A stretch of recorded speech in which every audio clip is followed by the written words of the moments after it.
All right, so lesson 4.3 is solving quadratic equations by using the quadratic formula. Previously, we had used the method of completing the square to derive the quadratic formula. So we are going to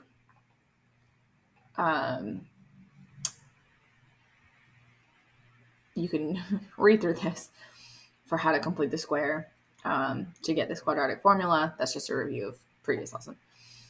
So we used completing the square to derive the quadratic formula. So your quadratic formula is negative b plus or minus the square root of b squared minus 4ac all over 2a.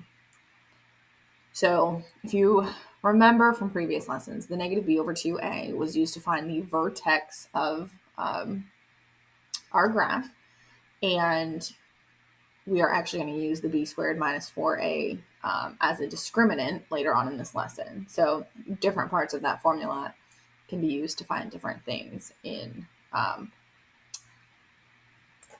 algebra.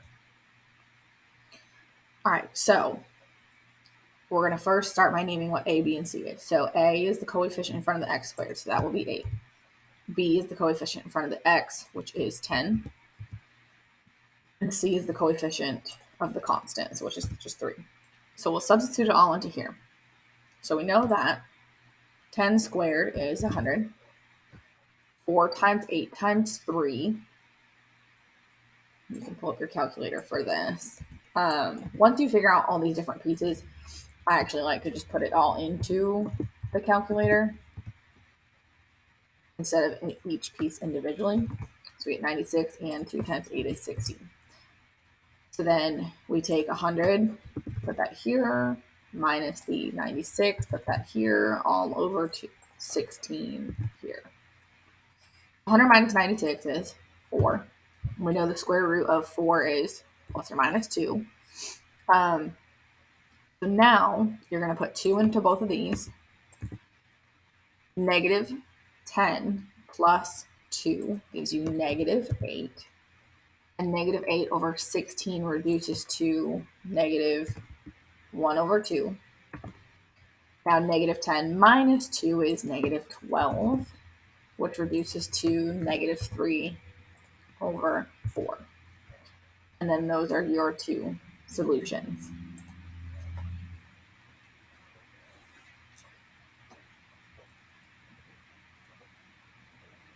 All right, so again, we'll do this one.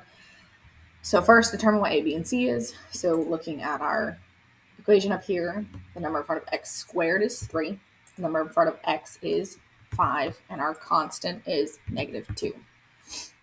Put it all into here. So 5 squared is 25. And then this minus times this cancels out. So you get 4 times 3 times 2. 4 times 3 is 12. 12 times 2 is 24. And 2 times 3 is 6.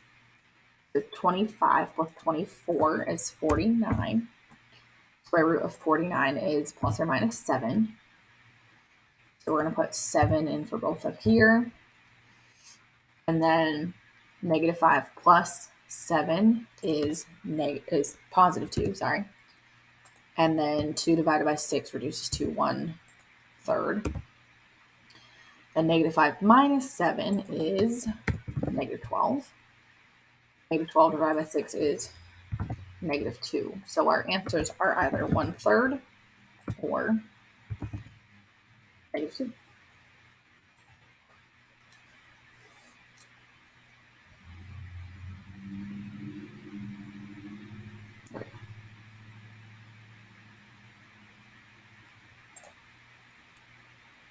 All right, so there's another video if you want to watch that for quadratic formula. We're going to do this one. So my A value is 2, B value is negative 5, and C value is negative 52. So negative B is negative 5. And then we have plus or minus. I don't know if I have that symbol here.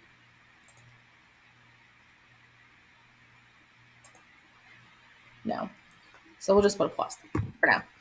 And then square root of b squared. So negative 5 squared minus 4 times a, which is 2, times c, which is negative 52, all over, doesn't like this, but 2a. I'm going to simplify this. Let's take this part first. Copy and paste it down here. And I get 441, so I'm going to change that up here.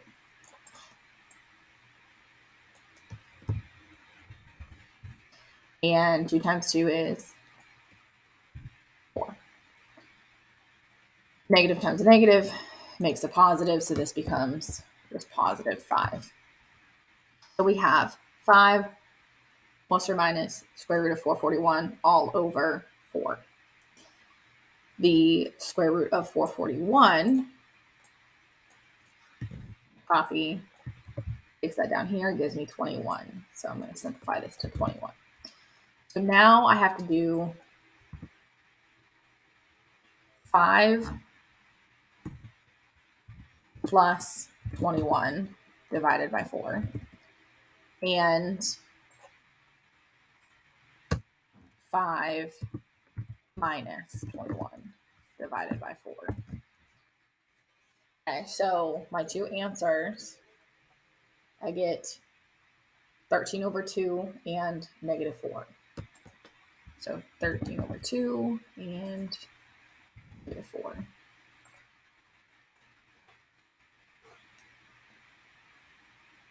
All right, let's do the next one. So A is 10, B is 8, C is 1. So negative B, which is negative 8, plus or minus the square root of B squared, so 8 squared minus 4AC, so 4 times 10 times C is 1, all over 2A, which is 2 times 10. All right, take this piece, copy. Gives me 24 underneath here. 2 times 10 is 20. Now, square root of 24, 24 is not one of those perfect square numbers. So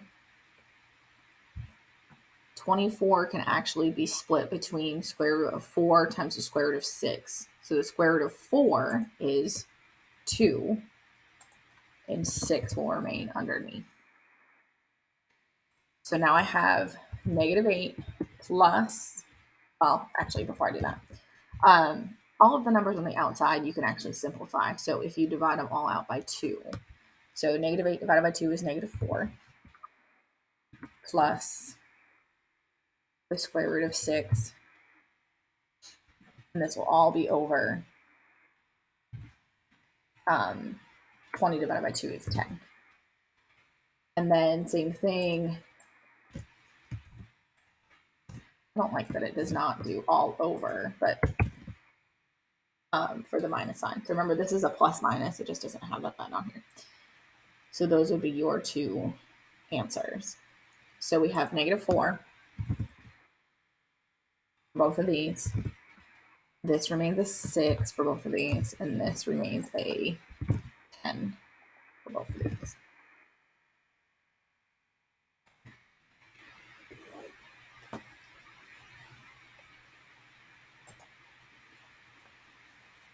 All right, so can we simplify these? Because these are both 3s, I can actually divide it out and I would get 1 plus the square root of 3, and that would go away. So yes, I can simplify that. 2 and 3, those do not have a greatest common factor, so no. 2, 2, and 4, greatest common factor is 2, so I can simplify that. 1 and 4, that's as simplified as it gets, so cannot simplify that further.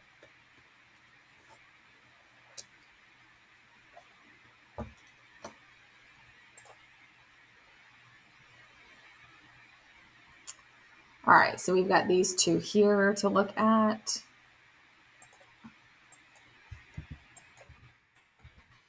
So A is 4, B is 12, C is negative 13. So negative B would be 12, and then plus minus the square root of B squared, so 12 squared minus 4 times A is 4 times C is negative 13, all over 2 times A, which is 4. All right, so let's copy this.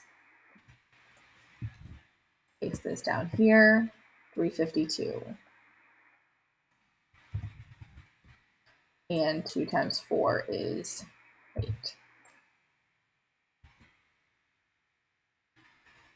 So then 352 is not a perfect square number, so we have to find a perfect square, the largest perfect square that goes evenly into 352.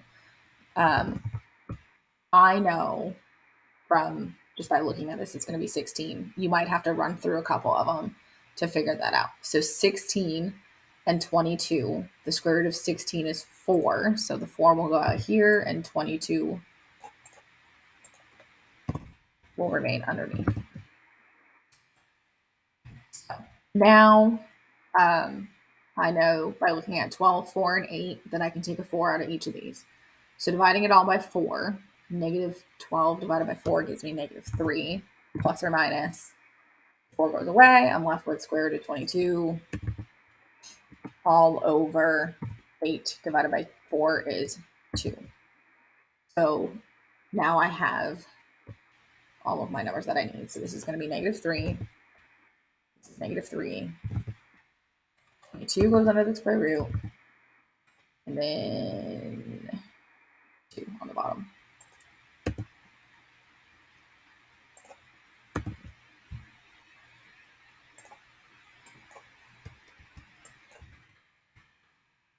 Again, probably easier for you to do this out on paper, but we'll make do. All right, so A is 11, B is 8, C is negative 15. So negative B, so negative 8, plus or minus the square root of B squared. So we have 8 squared minus 4 times A, which is 11, times C, which is negative 15, all over 2 times A, which is 11. Take the piece underneath the square root, copy and paste it down here, and I get 724.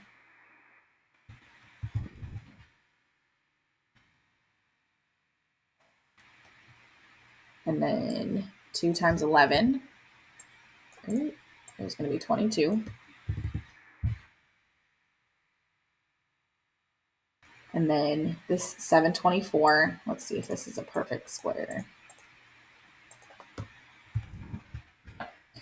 So we'll take 724. Let's divide it by, we'll start with 16. Nope.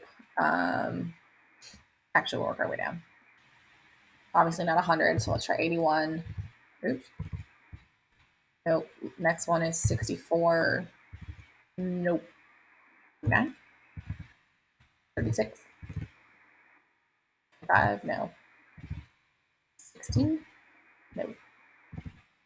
9. Oops.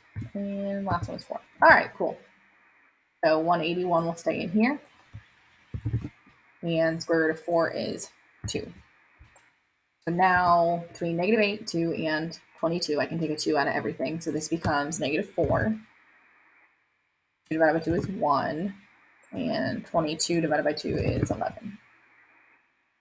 So there are my numbers for that. So negative 4 will go in here and here. We had 181 left over underneath the radical. And 11 on the bottom.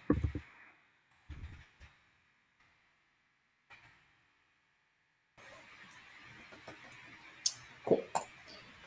All right, so complex solutions. So when you have a negative underneath the radical, that comes out to be the letter I. So that is a complex solution.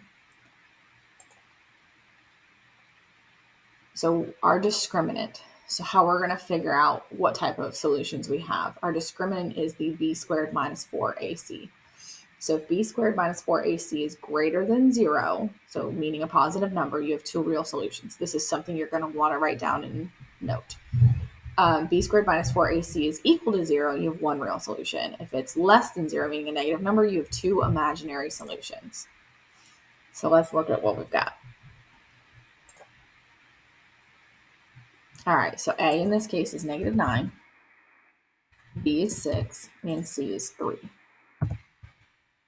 So B is equal to 6 squared is 36, and negative 4 times negative 9 times 3, the negative will go away and you get 108.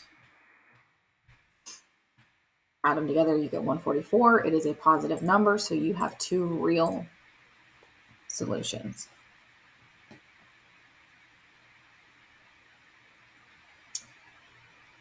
A in this case is negative 5, B is positive 5, and C is negative 10.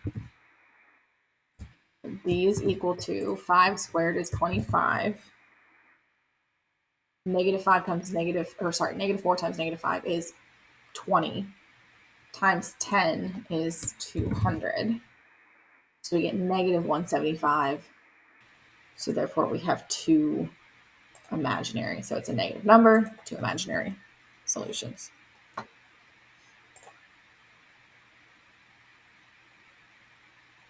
All right, so get out our calculator again. B squared, so this is 4 squared, minus 4 times A, which is 1, times C, which is 4, gives me 0. So that means I have one real solution. Let's do this again.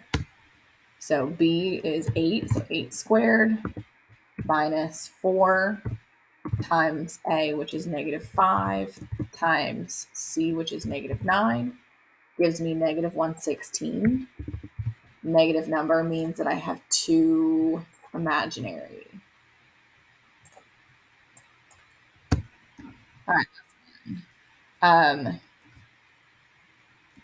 B squared, so B is 4, minus 4 times A, which is 7, times C, which is negative 3, is 100. That's a positive number.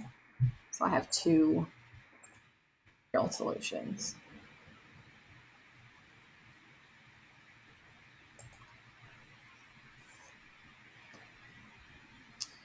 Okay, so how to find some of these complex solutions. So remember, negative 8 squared is 64.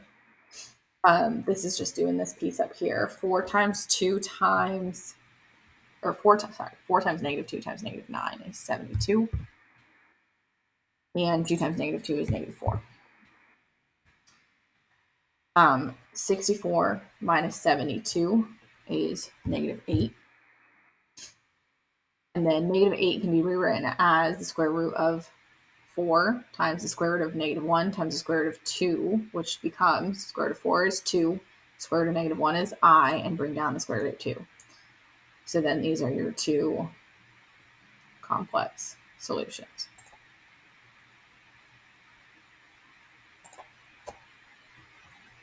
All right, so A is negative 5, B is negative 3, and C is negative 1. So we're going to use our quadratic formula. So we have negative B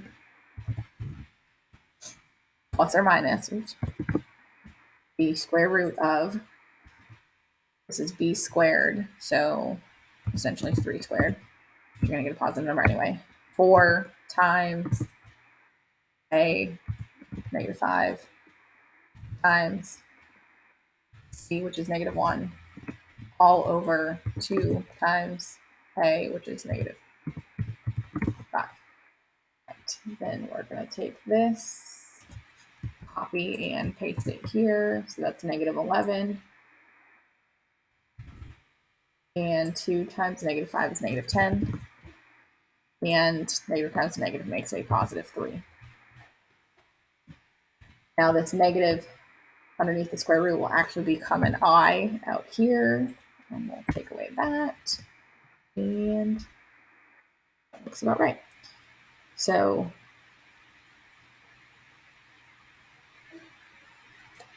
we have to get rid of this negative out here too. So this will become here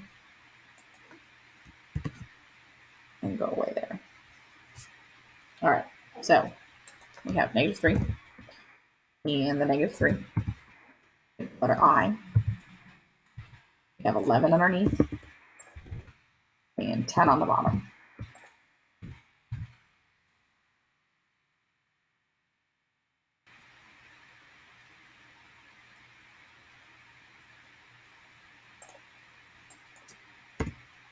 All right, so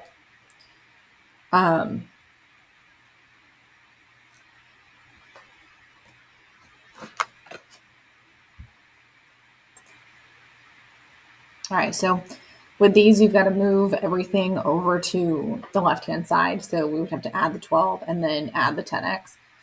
So you get 9x squared plus 10x, and then add 12 to -25, and you get -13. So there's your A, B, and C. Then negative b, so -10 plus or minus the square root of b squared minus 4 times a, which is 9, times c, which is -13, all over 2 times a, which is 9. So we'll copy this and put it down here. That gives us 568 for under here, 568. 2 times 9 is 18. 568, the largest perfect square that goes into that is 4. Square root of 4 is 2, and that leaves us with 142 under here. Sorry, baby's talking. All right, divide everything by 2, you get -5. That 2 goes away, and put 9 under here. So those are our numbers that are going to go in. So -5 here and here. We had 142 underneath the radical, 142, and 9 on the bottom. I'll do the same thing to this one here. So start by subtracting or adding everything over to the left. So 4n squared minus 3n squared will give you 1n squared. Add the 12n over, so we get 12n, and subtract the 11 over, and you get -12. So then negative b, so -12 plus or minus square root of b squared, so 12 squared, minus 4 times 1 times -12, all over 2 times a, which is 1. Take and copy what's under the radical, copy it and paste it down here. So I get 192 up here under the radical, and then 2 times 1 is just 2. So now find the largest perfect square that goes evenly into 192. And we'll paste that down here. 192 divided by 36. Let's try 16.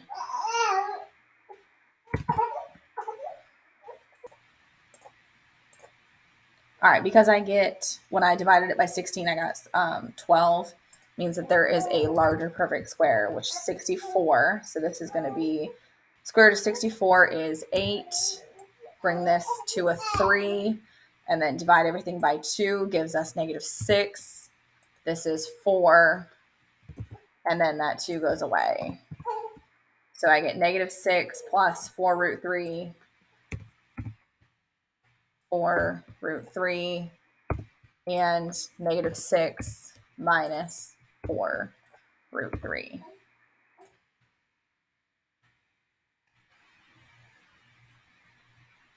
And we are done that one.